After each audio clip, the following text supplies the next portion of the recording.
Today on Rescue Vet, a dog owner travels 2 hours to seek help for her 9-year-old Basset mix who is suffering from severe back pain. Will Veterinary Specialty Care's sole neurologist be able to cure the pain through surgery, or is the issue untreatable? So potentially it could be even a spinal tumor. An African pygmy hedgehog has come down with a respiratory infection. Will Dr. Berger be able to treat him in time? Or is it too late for this prickly critter to recover? Respiratory infections for a hedgehog can be pretty serious, which can lead to death.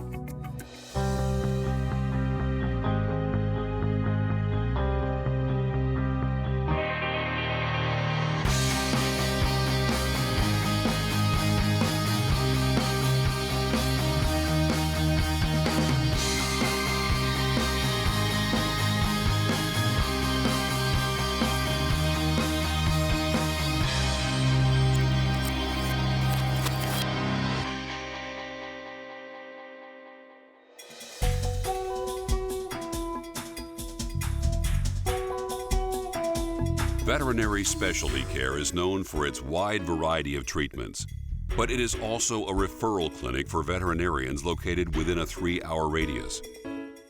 Dr. Brofman is the sole neurologist and neurosurgeon at Veterinary Specialty Care. I only see cases with neurological problems, so that is a case, something affecting the central nervous system, be it the brain or the spinal cord, or something affecting the peripheral nervous system, which is the muscles and nerves. Today, he will be examining a 9-year-old Basset mix named Roscoe, who is suffering from severe back pain and is struggling to walk. My name's Georgia Jeffords, and I'm from Florence, South Carolina. Georgia has traveled 2 hours to Veterinary Specialty Care because her local veterinarian referred her to Dr. Brofman. My dog's name is Roscoe P. Coltrane Jeffords, and he belonged to my youngest son. My youngest son got killed August 13th, 2002. So I inherited Roscoe. She has a very strong connection to him because he was her son's dog that had unfortunately passed away in a car accident. Roscoe gets where he can't walk. I mean, his hind legs go totally. Okay. And so he's not able to support himself at all? He'll completely collapse in the hind limbs? Right. It gets better when you put him on steroids, is that right? Right. Okay. Although steroids have helped mask the pain in Roscoe's back, it's not a cure. Dr. Brofman needs to find a more permanent solution. Friday night, I really was very concerned because he couldn't move from room to room even. He just lay there and he just panted and kind of moaned a little bit, and I was very, very concerned. In fact, at one point I thought he might not make it through the night. Well, the first thing I'd like to do actually is have you take him out into the hallway here and just have you walk him up and down the hallway for me so I can assess his gait and see how he's able to walk. Okay. Roscoe struggles to walk with ease and is showing signs of pain. Dr. Brofman decides to conduct a series of tests to determine where the pain is coming from. So I'm just going to do a quick exam on him, kind of check the different functions of him neurologically. What I'm doing here is just seeing if he can sense the position that his limbs are in. Not too bad in that leg, a little slower in the left leg. Roscoe's reflexes are slow, which could mean one of several things, including an infection, ruptured discs, or even a tumor. So he's kind of grunting a little bit. Is that unusual for him when I'm moving him around? Yeah. Dr. Brofman applies pressure to Roscoe's spine in order to find the source of pain. It becomes obvious that just a small amount of pressure is causing discomfort. Okay, so he definitely is uncomfortable in that region there. So based on his exam, he seems to have something affecting his spinal cord between his hips and his shoulders. It sounds like at times they can be pretty severe without medication, is that right? So different things that could be affecting his spine. The most likely thing would be a slip disc that's pushing up on the spinal cord and causing compression. Other things to consider would be that there's an infection or inflammation of the spinal cord, or that there is some sort of compression from one of the bones being abnormal in appearance. He's a little young for it, but kind of in the middle age range, so potentially that there could be even a spinal tumor. A spinal tumor is not the news Georgia was expecting to hear. She is now faced with a potentially life-threatening prognosis. Being a specialist can sometimes be very emotionally taxing. I don't get to see healthy puppies and kittens. People come to see us, they have no real knowledge of us. We don't have a relationship with them like they do with their regular vet, and they come to us in a very highly emotional state with animals and pets that they love, like family, that are really usually very, very sick. If we were going to consider surgery, the procedure would entail first doing an MRI. The MRI would help us figure out where the problem is exactly in the spine and what it is. Is it a disc or is it something else? And the MRI does require that he be anesthetized. So there's always some risk to that. It's very small, less than 1 or 2% complication rate, but we can see complications with anesthesia. If the MRI showed something other than a herniated disc, certainly I would give you a call and we could discuss what I'm seeing and what the different options are. Georgia decides to proceed with the MRI and is hopeful Dr. Brofman doesn't find a tumor.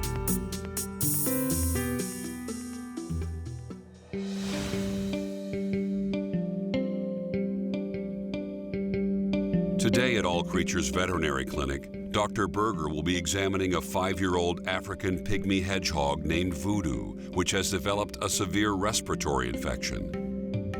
Respiratory infections for a hedgehog can be pretty serious, which can lead to death.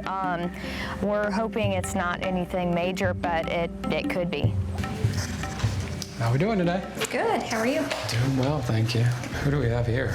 This is Voodoo, Hi, Voodoo. one of our breeder males. Okay. We got Voodoo a couple of months ago from a breeder in Jacksonville, Florida. Voodoo is a pet for us. We do intend to breed him at some point, but we want to make sure that he doesn't have anything that could be contagious as far as a respiratory infection goes first. And is he the only hedgehog you have? No, we have a couple of them. A couple of them? And what's going on with him today?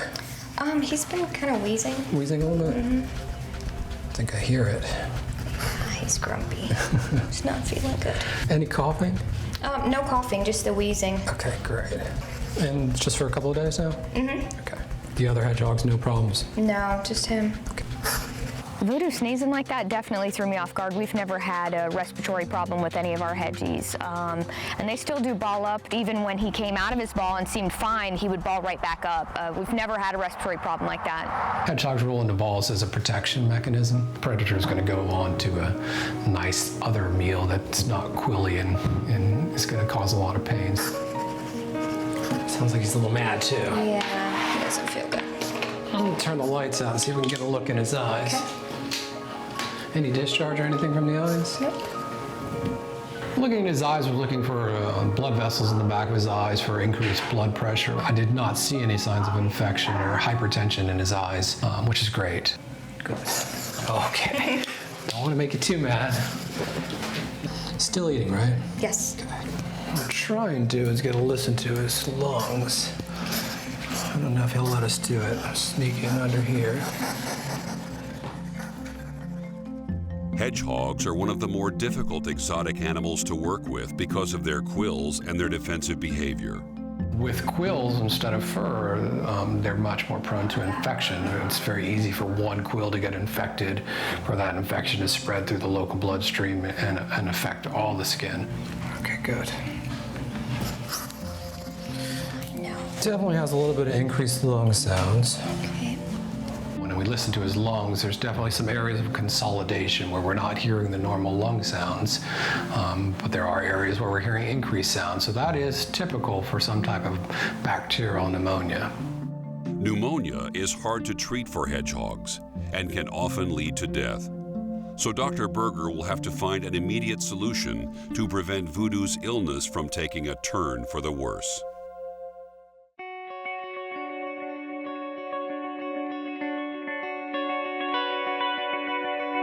Dr. Berger uses Q-tips to inspect Voodoo's nostrils while trying to avoid getting bitten and minimizing stress on the hedgehog.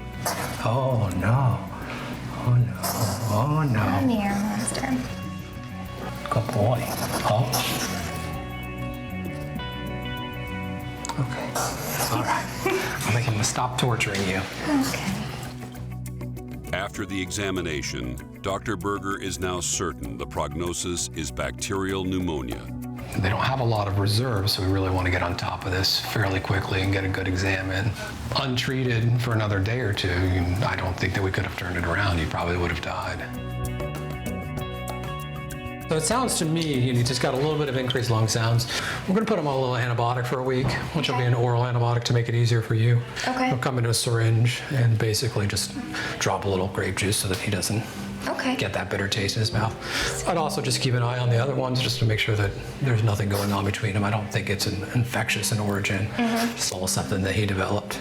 Okay. Okay, so we'll go get that for you. Awesome. Be right back and I'll show you how to use it. Okay, thank you. You're welcome.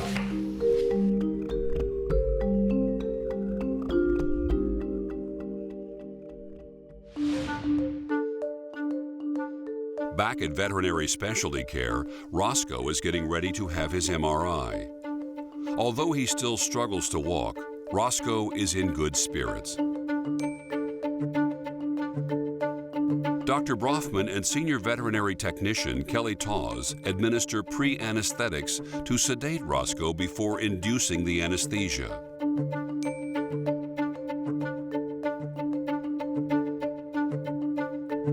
It's a special type of imaging that allows us to see the tissue within the spinal cord quite well.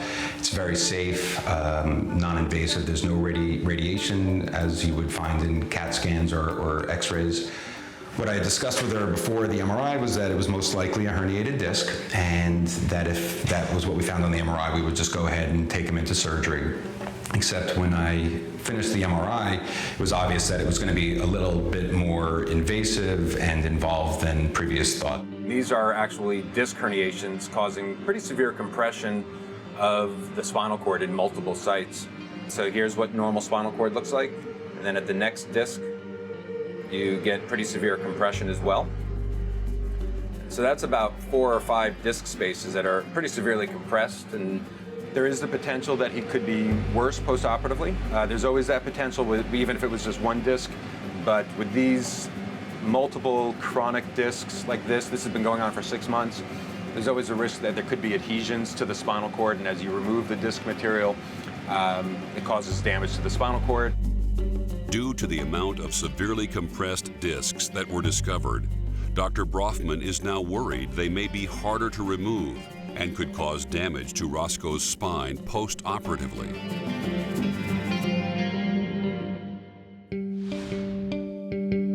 As Roscoe recovers from the anesthesia, Dr. Brofman discusses the MRI results with Georgia. And then it goes back to normal, and then we get to the next disc spacing. Again, you can see how misshapen. There was a lot of disc herniations that are severe, and they probably all need to be addressed surgically. When it's chronic like this, and when there's multiple discs like this, I do feel that there is somewhat of an increased risk associated with the surgery of there being worsening of signs. I do know he's in a lot of pain, and as you said, there's a lot of discs involved. Okay. So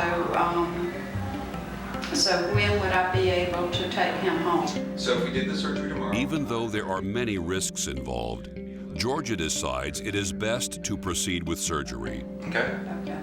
Sound like a plan? Sounds like one. All right. Can I see him before I leave? Yeah, absolutely. As soon as he's awake from anesthesia, I'll go check on him right now and have someone come get you. And then what I'll do is I'll call you again tomorrow morning before we do anything. Just make sure that this is still the route you want to go with, and see if there's any other questions. She just felt that it was going to be very painful for him to not do the surgery, and she was well aware of those risks and was willing to take him just to make him more comfortable. And she just made it, with his best interest in mind. That's all you can really do.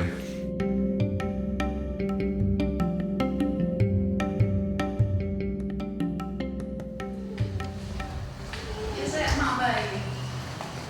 Are you okay? Are you okay? Since I'm feeling a little out of I'm it, Mom. sorry. I have no idea what just happened. I'm sorry I'm gonna have to leave you too. I don't want to leave you. But they won't let me stay with you. I know. I know. You're so sad, aren't you? Huh? Roscoe is experiencing post-anesthetic dysphoria. Although it sounds like he is in pain, what he is exhibiting is disoriented sensation from the anesthetics. We're going to keep him here overnight, and tomorrow we'll plan on doing surgery to decompress the spinal cord and remove that disc material that's causing the pain and weakness. In cases like this, where there's such an emotional attachment on her part, just due to the story behind how she got him, it definitely puts a little extra pressure on me. We'll just have to remove that disc material tomorrow and hope for the best, and get him home to her doing well.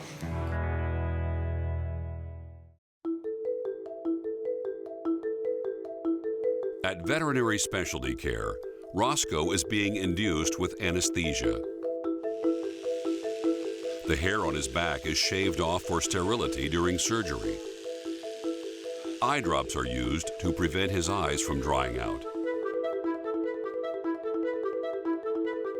Dr. Brofman begins surgery by exposing the vertebrae. And so right now I'm just palpating for different landmarks so I know which vertebrae I'm at. I first approached the most severe compression, and they were very, very chronic, and the big problem with those is that there's adhesions between the discs and the spinal cord, which makes it very difficult to safely remove it. So basically what I'm going to have to do is remove the bone so I can visualize the spinal cord and the disc material that's pushing on it, and then decompress the spinal cord so it lays down flat. And now I'm just trying to remove, there's a bunch of fibrous tissue associated with the disc. It may be a tumor. Trying to get in here a little better and see. In the spinal canal, either way, it's not good. Spinal tumors are typically very hard to remove and can lead to death if diagnosed as malignant. Dr. Brofman is hopeful this will not be the case for Roscoe.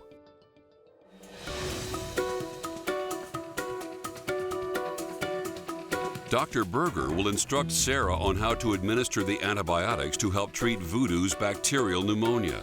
I'm gonna let you do this at home. Okay. Because he's already mad at me. Right. And this is gonna be the antibiotic. Right. So you're gonna just draw 0.1 mLs. Okay. And I'll send some syringes and then just mix this with some grape juice. Okay. Give it to him orally. I'm not gonna do it to him now because he's already upset. Yeah. And that should be it. And then the other recommendation too is just to increase the temperature of the enclosure to about 85 degrees. Okay. That'll help a lot with them fighting infection. All right, and then if you don't mind, give me a call next week and let me know. Sure. Okay. I'll do that. All right, it's good to see you. Thank you, Dr. Berger. Take care. Come on, monster. If used properly, the antibiotics should clear up Voodoo's pneumonia, but there is always a chance he may not recover.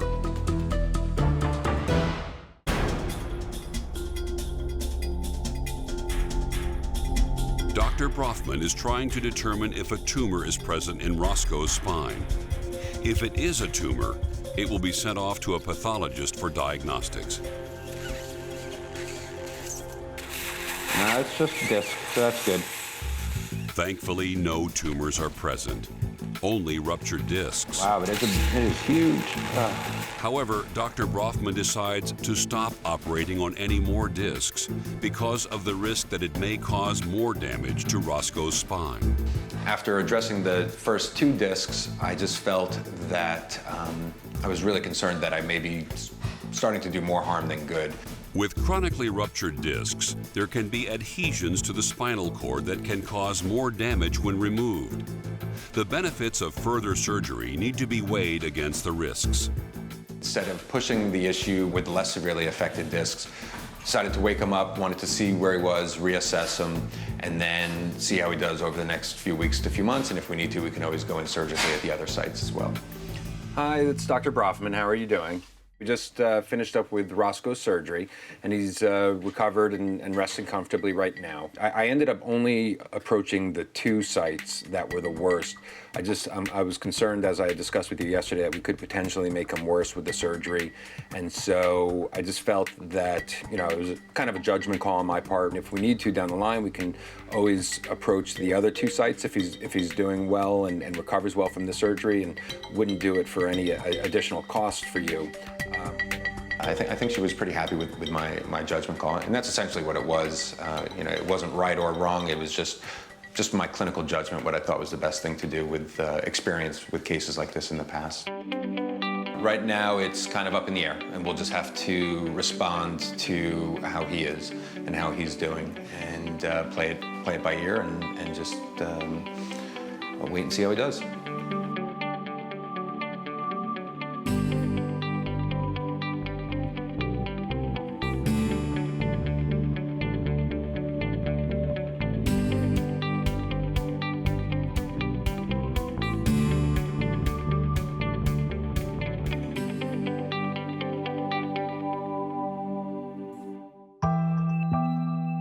The use of antibiotics on Voodoo proved to be successful just after a few days. After Dr. Berger gave us the medication, we did use it for a few days for him. He drank the grape juice. Everything seemed to clear up, so there was no possibility of it being transferred to any of our other hedgies.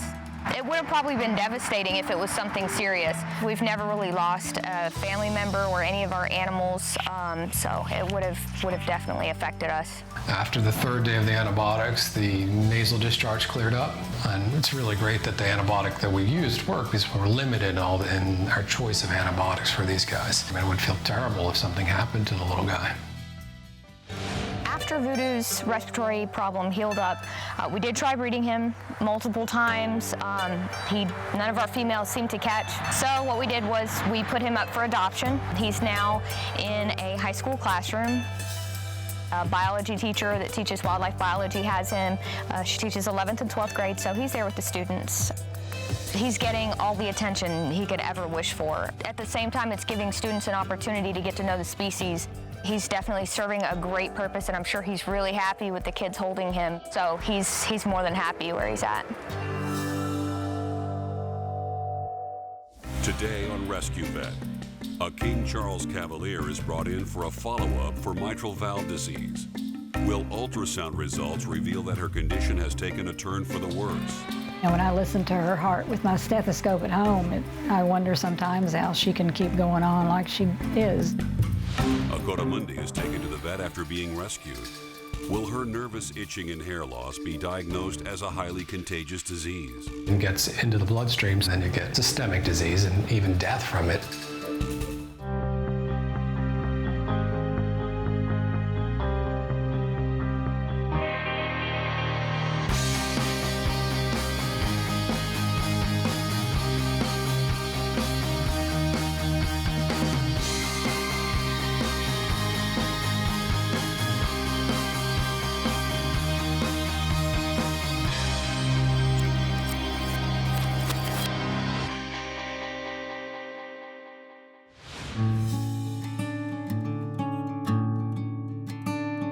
Months ago, Sarah Rager's 9-year-old King Charles Cavalier named Sophie was diagnosed with mitral valve disease.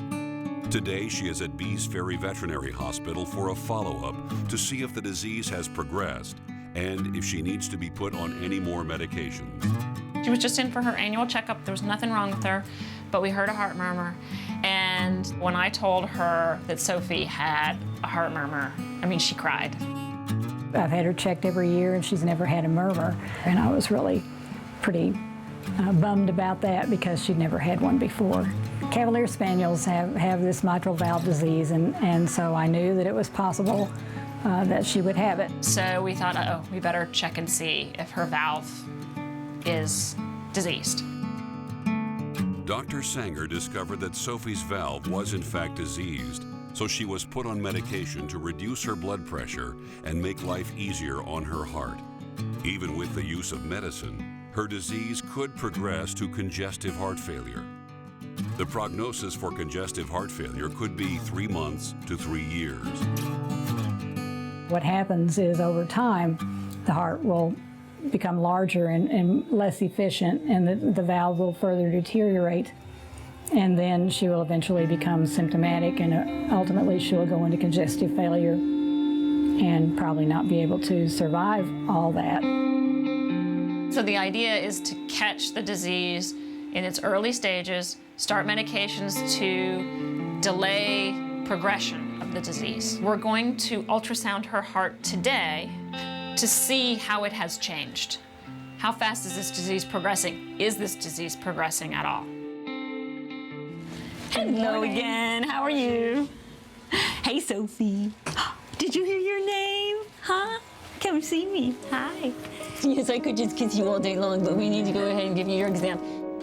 Now let's listen to your heart and see how your heart murmur is doing.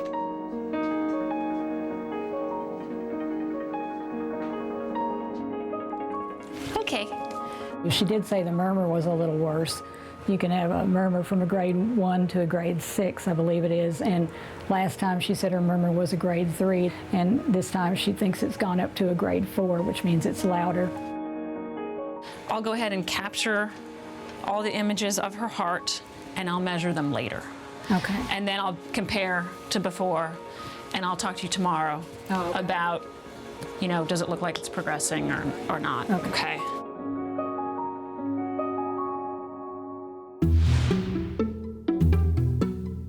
Sarah Dillow, one of Dr. Berger's regular clients, has brought in her newest adopted exotic animal, Coda. Coda is a coatimundi, also known as a South American raccoon. Sarah thinks Coda may have mange, which can be a very contagious disease and is easily transmitted to humans. We've had Coda about a month. When we got her, she was in a small cage, no food, no water. Her tail was chewed down to pretty much nothing just from the stress of being in the cage. She was just in bad shape, very stressed out. Ooh, somebody's excited. Hello. Hi. Hi. What's up? When we first got her, she had chewed the end of her tail completely off. It was bleeding, bone was sticking out, so we got her and brought her home. Any coughing, sneezing while we got her? No. When she was bleeding from the tip of the tail? Yes. Okay. Is she chewing anywhere else on her body? Just on the tail. When I scratch her back, she chews her leg a little bit. Okay. I guess like it feels good. Have you seen any fleas on her at all? No. You don't see any fleas either? No, they had just chewed. Yeah, you can see the tip of the tail does not have any hair right now. And you said it was further down before. It's grown back a little bit in the past couple of weeks, but it was bleeding out of the tip. Yeah, it still looks a little red and irritated. It's scabby. Mange is a mite that lives down in the hair follicle. Basically what it does is the hair comes out in clumps. You're so itchy, it's like having 10,000 splinters in your skin. So you start itching, and then, you know, an animal doesn't know when to stop the itching. So it's biting, chewing, scratching, breaks the surface of the skin. Staph infection, staph that's normally on the skin gets into the bloodstream, and then you get systemic disease and even death from it. We're concerned that this type of mange could be the kind of mange that spreads to other animals, or could have spread even to a family member. It could actually lead to the euthanasia of the animal because we can't have it as a continuous source of infection. There's two types of mange. One's called demodectic mange, and one's called sarcoptic mange. Demodectic mange is inherited, and sarcoptic mange is contagious. It spreads to other animals and people really easily.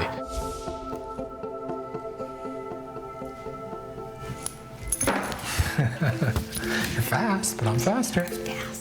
Get a razor blade that we use for the skin scrape, and then we'll look for the mites underneath the skin.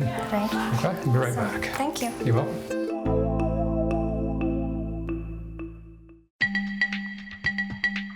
Back at All Creatures Veterinary Clinic, Dr. Berger is getting ready to do a skin scrape of Coda's tail. Okay. Thanks. You look very excited about this. So what we have to do is we have to use a scalpel blade to make the skin a little irritated. Let's see how this goes. All right, ready? Ready? It's party hat. It's party hat. Oh yeah. You could still bite through it, Right. but it just not get us all that crazy. The skin scrape is used to gather samples of potential mange mites. Okay, almost done. It's all right. As you can see, when we irritate the skin with a razor blade, it's like skinning your knee. She didn't like it. She tried to get away from it. With exotics, there's only one person that they're trusting. You know, they've really focused on this one person who feeds them and changes their bedding and houses them and bonds with them. So we need to have them in the room to handle these animals. I got you. It's okay. I promise. Okay. All right, good.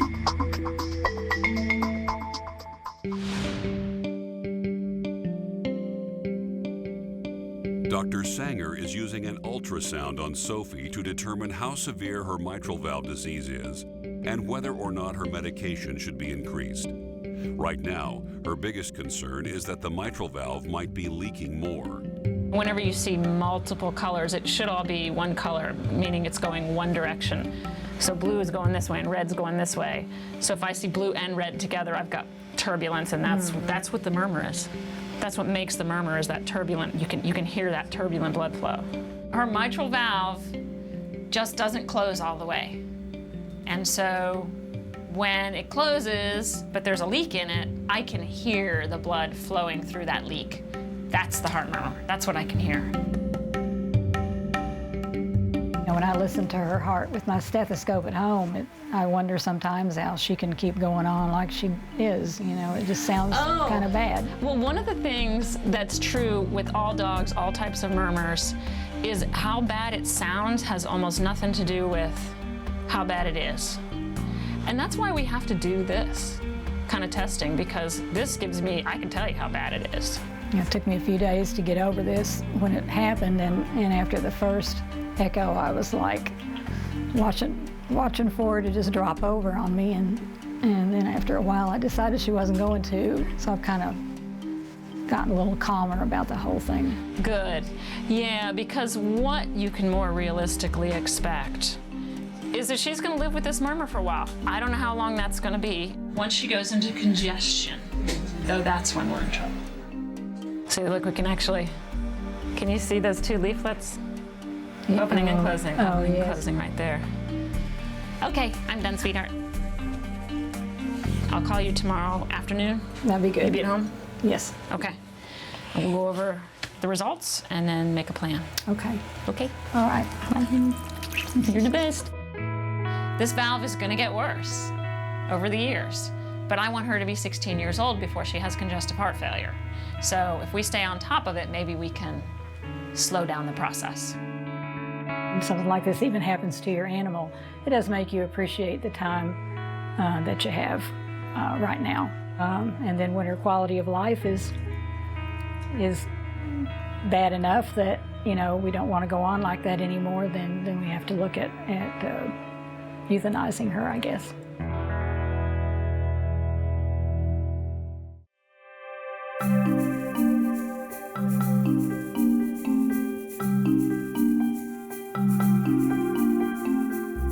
Dr. Berger is reviewing Coda's skin scrape sample under the microscope to determine whether or not she has mange mites, which could be extremely contagious to Sarah's family and other pets. So we've taken the sample from Coda and we looked at it under the microscope. We did not find any mange follicles. We found a lot of white blood cells and bacteria. So it does not appear that she has mange, which is great. But she does have a really serious staph infection that's almost into the bone. It's definitely been in the bloodstream, so we need to get her treated right away. The good news is no mange. Okay. So we checked both for the demodectic mange, which is the inherited kind, Right. and the sarcoptic mange that's contagious, Okay. and negative for both of those. So at this point, what we're going to do is we're going to use an antibiotic injection, a special antibiotic that'll last 2 weeks, and we're hopeful that this will cure it, or at least delay the effects of the staph till the body can heal some and she can get some good relief from this. It's a really good thing to get that under control. I mean, it could have really gotten out of hand, could have spread to my family, could have gotten a lot worse for Coda. And now that it's not mange, it's something we can take care of a lot faster. All right, so we're just going to go back here. No. Hide her with Mom. Forgot how fast you are. Mm-hmm. I know, sugar. I'm like, no. Okay, all right, ready? Okay. As you can see, when you're handling these exotics, I mean, they're not very domesticated. They're not like a dog or a cat. And if we trap them and we're not physically correct with them, meaning we don't give them the time to adjust to us and us to adjust to them, then they're going to lash out. They're going to bite. They're going to scratch. Okay, ready? Okay. I don't want to see her struggling. Okay. She obviously is not happy with this injection we're trying to give her, so rather than see her struggle, she's already a stressed out animal, the owner's stressed out, and we don't want her to get too much stress. We're trying to relieve that stress, so we're going to switch to an oral medication. It'll take a little longer to work. It'll still have the same effect, but decrease the stress of the animal greatly. So you gotta hold still, girl. So we're going to adapt. We're going to give her an oral medication instead, since she doesn't Awesome. like this. So I'll take this off of you. There you go. I know you're mad. You can go calm down. Hey, it's We'll not send her home with some pills instead. That'll make everybody a lot happier.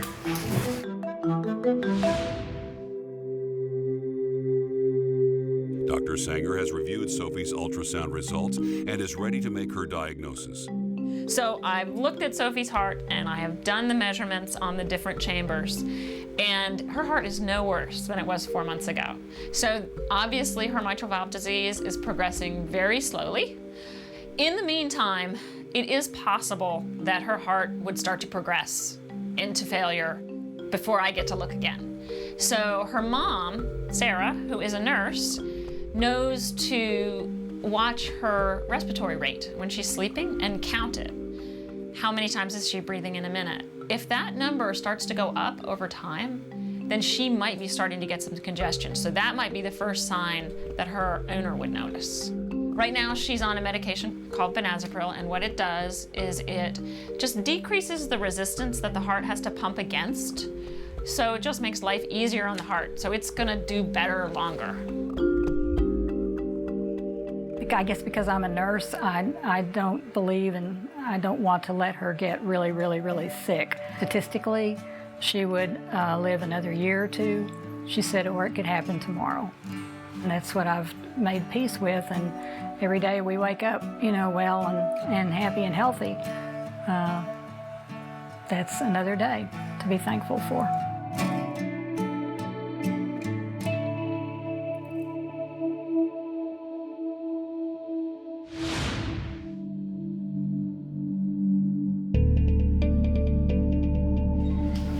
Okay, Coda, did you calm down?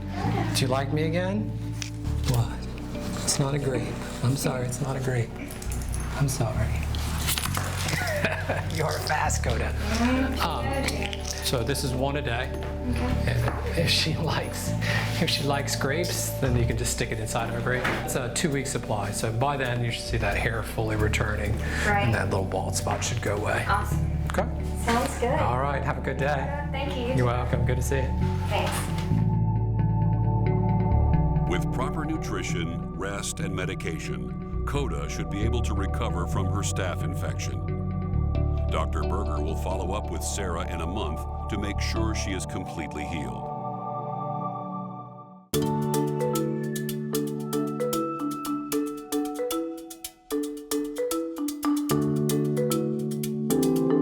It's been a little over a month since Coda's visit with Dr. Berger, and her health has drastically improved. Her hair has grown back on her tail, her skin has healed, and she is no longer nervously scratching herself. Come on, up, good girl. We put a tire swing in there with her. She's got ramps, she's got boards to run across, ropes. Her enclosure's big enough that we can actually walk in and, interact with her one-on-one. We can harness her and hook her to a leash, and we do take her out for exercise, in the woods on trails and things like that. She loves that. So making sure that we spend a lot of time with her is really important. Come on, up. So you haven't seen any more signs of itching. Not that I've noticed. And it looks Really like her grown. tail is beautiful. It's really grown back nice. Strong tails. Right. Now we have a Codamundi that's happy. running around, content. The tail has no more evidence of any kind of infection. The tail's full of hair. Heart sounds beautiful, the lungs are great. Skin looks totally different. You can tell she's not been chewing it, not been itching it. You checking my skin out? Want to check your skin out? Okay. She's changed from an animal that was irritated, upset, somewhat aggressive to eating marshmallows out of your hands. Okay. Sarah's feeling good because A, we made sure that there was no mange going on, which is fantastic that that wasn't there, and B, we prevented the infection going into the bone, and C, we prevented the sepsis from spreading to other parts of the body that could have been fatal to the Coatimundi. Well, you're doing a great job with her. Thank you.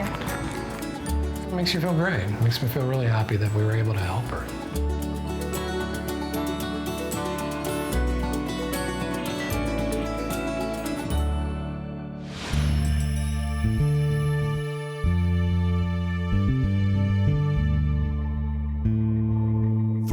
Have passed since Sophie came in for her ultrasound. Today, she's back for another follow-up exam. Although her results were stable during the last visit, it's possible her heart murmur has gotten worse, and she may be inching towards congestive heart failure. I'm hoping that everything will be the same as it was, because we know it won't be any better, because it will only get worse over time. Hey, Sophie. Hey, Dr. Sanger. Hello. How are you? Good. How are you doing? Good. Good. Hey, honey. Can I have Sitting on her tail. I'm sitting on your tail. Let's get you up on the table, and I want to take a good look at you so we can see how you're doing with your wrist. Okay.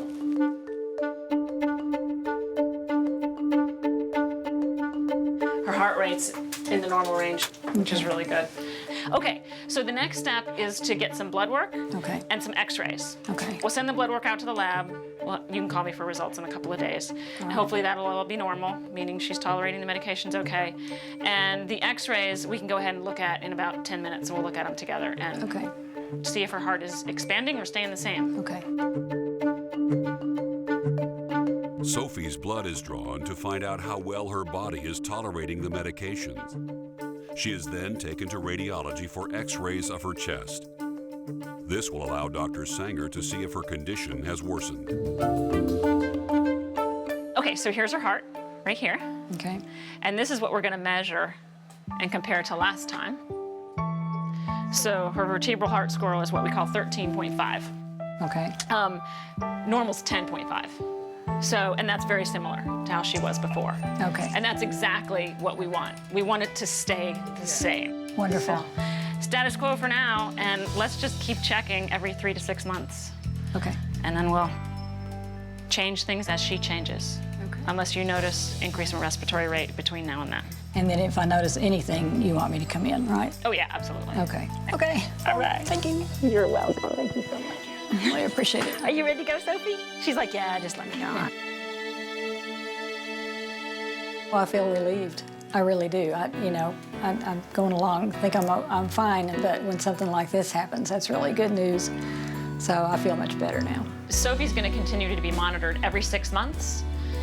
Basically, we're just going to be watching that heart size, and if it's changing, we'll get the ultrasound probe back on that valve and see how that's changing, see if it's leaking more, and try to catch congestive heart failure the day it happens.